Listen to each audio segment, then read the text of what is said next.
అందరికీ నమస్తే.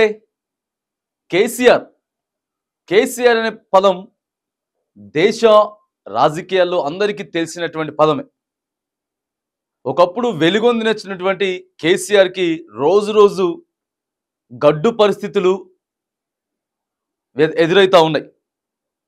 మరిక తానికి రోజుకొక షాకింగ్ న్యూస్ కూడా తెలుస్తూ ఉన్నది. ఈరోజు ఒక కీలకమైనటువంటి విద్యుత్ కొనుగోళ్ల విషయంలో ఇక్కడ కమిషనర్ నోటీసులు జారీ చేశారు కేసీఆర్కి.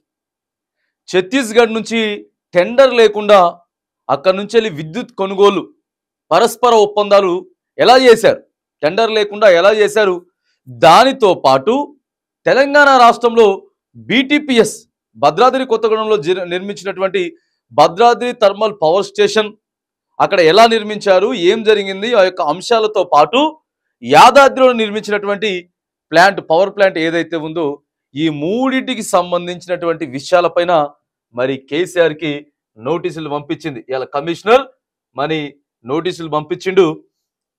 ఎక్కడెక్కడ నుంచి ఛత్తీస్గఢ్, తర్వాత ఛత్తీస్గఢ్, తర్వాత బీటీపీఎస్ ప్లాంట్, తర్వాత యాదాద్రి పవర్ ప్లాంట్, ఈ మూడింటికి సంబంధించినటువంటి అంశాల మీద పూర్తి క్లారిటీ ఇవ్వాలని చెప్పి ఆల్రెడీ ఏప్రిల్ 15న ఆల్రెడీ దీంట్లో ఉన్నటువంటి అధికారులకి 25 మెంబర్స్, దాదాపుగా 25 సభ్యులకు నోటీసులు జారీ చేసిర్రు. నోటీసులు జారీ చేస్తే వాళ్ళు కొద్దిగా ఇన్ఫర్మేషన్ ఇచ్చిర్రు, ఏం జరిగింది ఏందనేది ఇన్ఫర్మేషన్లు ఇస్తే మరి ఇక కేసీఆర్ కూడా అప్పుడు పంపించినటువంటి నోటీసులకు మరి ఎటువంటి ఆయన రిప్లై ఇవ్వలేదని చెప్పేసి ఈ నెల జూన్ 15వ తారీఖు లోపు ఖచ్చితంగా ఈ 3 ప్లాంట్లకి సంబంధించినటువంటి అంశాల మీద మాత్రానికి మీరు క్లారిటీ ఇవ్వాలి, వివరణ ఇవ్వాలి లేఖ ద్వారాగా అని చెప్పేసి మరి అక్కడ కమిషనర్ అయితే పంపించిండు. నరసింహారెడ్డి కమిషనర్ క్లియర్గా నోటీసులు జారీ చేసిండు. జారీ చేస్తే మరి దానికి కేసీఆర్ కూడా రిటర్న్ రిప్లై ఇవ్వడం కూడా చూస్తూ ఉన్నాం. రిటర్న్ రిప్లై ఇస్తూ జూన్ 15 కాదు కానీ జూలై 30 వరకు, అంటే వచ్చే నెల జూలై 30 వరకు మరి మేము దానికి క్లారిటీ ఇస్తాం. దాదాపుగా జూలై 30th వరకు మేము ఇన్ఫర్మేషన్ ఇస్తాం.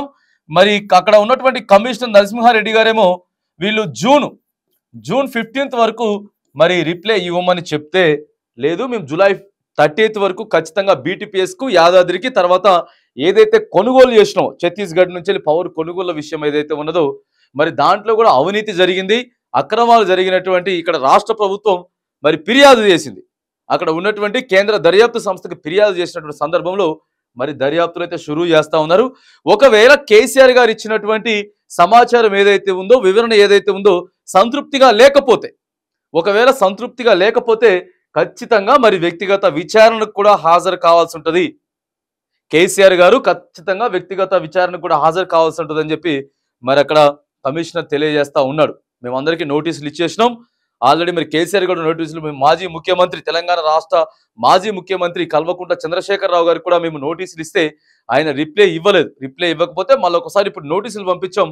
మేము జూన్ 15వ తారీఖు వరకు వివరణ ఇవ్వాలని చెప్పేసి అడిగితే జూలై 30 వరకు మేము ఇస్తామని చెప్తా ఉన్నారు. దాంట్లో పూర్తి స్పష్టత లేకపోతే మాత్రానికి వ్యక్తిగత విచారణకు కేసీఆర్ని పిలవాల్సి ఉంటుంది.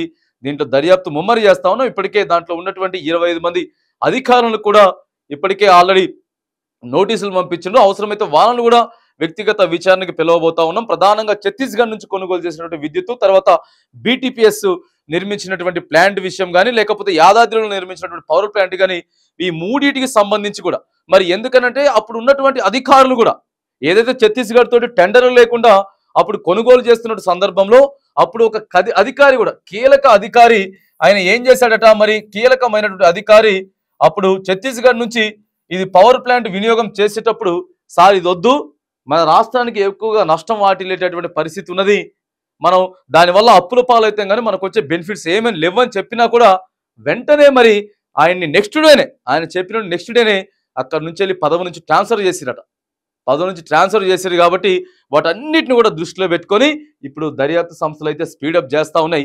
ఈ విద్యుత్ కొనుగోలుకు సంబంధించి, విద్యుత్ ప్లాంట్ల నిర్మాణానికి సంబంధించిన అంశం మీద అయితే మాత్రానికి ఇక క్లియర్ గా మరి కేసీఆర్ కి నోటీసులు జారీ చేసినటువంటి అంశం కూడా ఇప్పుడు ప్రజెంట్ తెలంగాణ రాష్ట్ర రాజకీయాల్లో హాట్ టాపిక్ గా మారుతా ఉన్నది.